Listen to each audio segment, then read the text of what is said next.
Real Hindi horror story में आपका हार्दिक स्वागत है। ऐसी आशा है कि आपको हमारे चैनल की हॉरर स्टोरीज अत्यंत ही पसंद आ रही है और आपके अंदर डर और रोमांच का एहसास उत्पन्न करने में सक्षम है। यदि आपने चैनल को सब्सक्राइब नहीं किया है तो कृपया सबसे पहले आप चैनल को सब्सक्राइब कीजिए।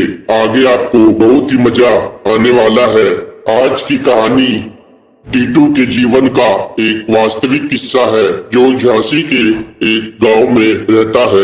आगे की कहानी खुद टीटू के अंदाजे मुंह जबानी। नमस्कार, मेरा नाम टीटू है। मैं झांसी के एक गांव में रहता हूँ। मेरी उम्र अब 45 वर्ष की है, परंतु यह किस्सा तब का है जब मैं 15 साल का था और अपने एक रिश्तेदार की शादी अटेंड कर देर रात को वापस घर आ रहा था। जैसे ही मैं शादी के पंडाल से निकलकर अपने घर आने के लिए चला तो मेरा पांव एक नींबू मिर्ची पर पड़ गया, परंतु मैं उसको नजरअंदाज करते हुए आगे को चलता रहा।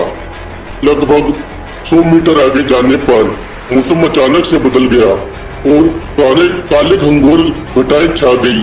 इसी के साथ तेज हवाएं चलने लगी और मूसलाधार बारिश भी प्रारंभ हो गई। इससे पहले कि मैं कुछ समझ पाता तभी मेरे पीछे से घुंघरू की आवाज आने लगी। छन छन छन छन छन छन। जैसे जैसे मैं चल रहा था वैसे वैसे घुंघरू की आवाज भी आ रही थी। यदि मैं तेज चलूं तो घुंघरू की आवाज तेज हो जाती और रुक जाऊं तो वह आवाज भी रुक जाती।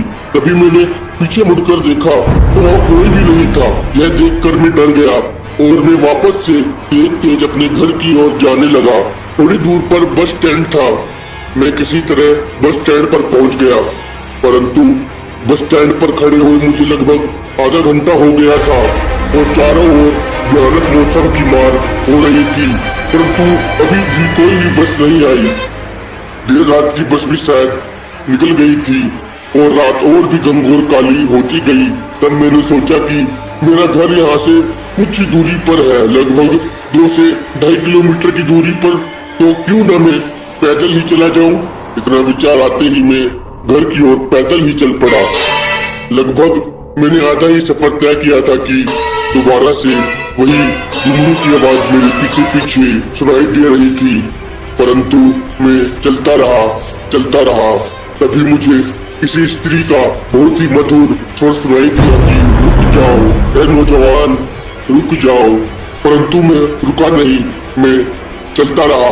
तो अचानक ही वह स्वर एक भयानक आवाज में बदल गया कि रुक जाओ, मैंने कहा रुक जाओ। परंतु मैं अपनी सांस को थामे हुए चलता रहा।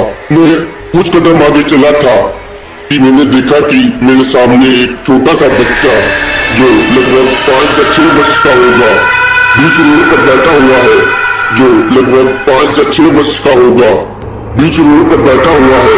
और इतनी मूसलाधार बारिश में इस घंघोर काली रात में वह यहाँ क्या कर रहा है। मैं यह देखकर बहुत हैरान हो गया। इतनी देर रात में और इस प्रकार से इस भयानक मौसम में यह छोटा सा बच्चा यहाँ क्या कर रहा है। मैं किसी तरह से खुद को संभाले हुए उसके पास पहुंचा और मैंने उससे पूछा कि बच्चे, तुम यहाँ इस वक्त क्या कर रहे हो। तो वह बच्चा जिसकी उम्र लगभग 5 से 6 वर्ष की थी मेरी तरफ देखते हुए बोला, मैं तो यही रहता हूँ। मुझे उसकी बात समझ में नहीं आ रही थी, तो मैंने उससे दोबारा पूछा कि तुम कहाँ रहते हो, तुम बताओ, मैं तुम्हें घर छोड़ाऊंगा। वह फिर से वही बात बोला, मैं यही रहता हूँ। मैंने कहा, यहाँ कहाँ रहते हो, यहाँ तो भी सड़क है और इस प्रकार से इस भयानक मौसम में तुम बीमार हो जाओगे। वह फिर से उसी प्रकार से बोला कि नहीं, मैं यही सड़क पर रहता हूँ। यह बरगद का पेड़ जो देख रहे हो यही मेरा घर है। मैंने कहा, तुम यहाँ क्या कर रहे हो, सच बताओ, तुम यहाँ बीच सड़क पर क्यों बैठे हो। क्या तुम अपने घर का रास्ता भूल गए हो। मुझे बताओ, मैं तुम्हें घर पर छोड़ आऊंगा। परंतु वह बच्चा बहुत ही अजीब था और वह अब भी इसी प्रकार से बोला कि नहीं, मुझे पता है कि तुम शादी में से आ रहे हो और मुझे मिठाई खानी थी। और तुम्हारे पास मिठाई है, मिठाई दो, लड्डू दो, मैं लड्डू खाऊंगा, मुझे लड्डू दो।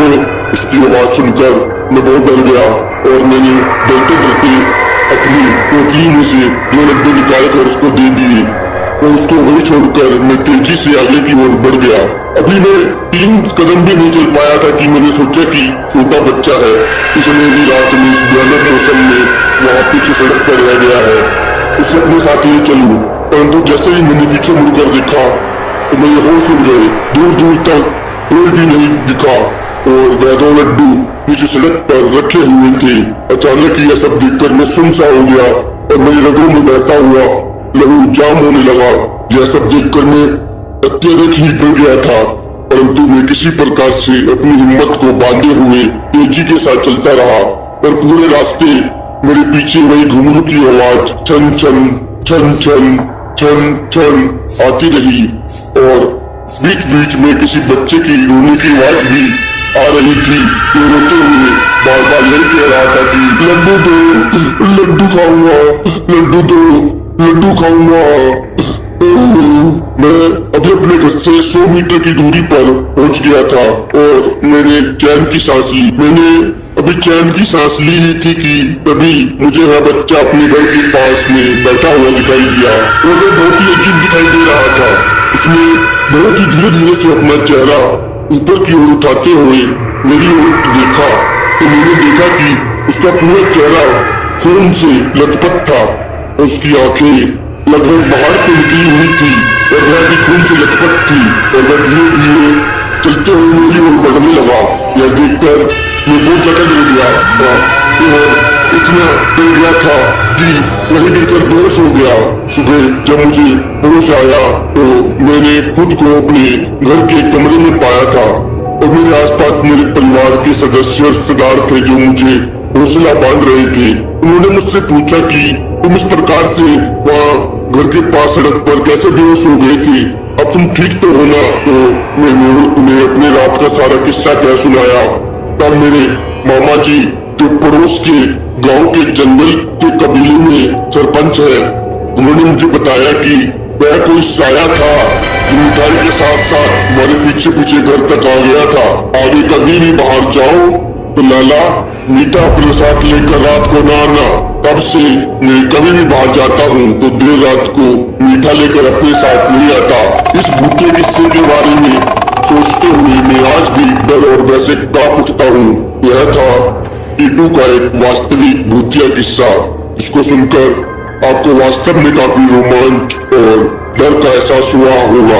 आगे भी ऐसे ये दिलचस्प किस्सों को सुनने के लिए आप हमारे YouTube channel real Hindi horror story को सब्सक्राइब कीजिए और वीडियो को लाइक और शेयर करना ना भूलिएगा। जल्दी आपके साथ पुनः एक नए वास्तविक भूतिया किस्से के साथ मुलाकात होगी। धन्यवाद।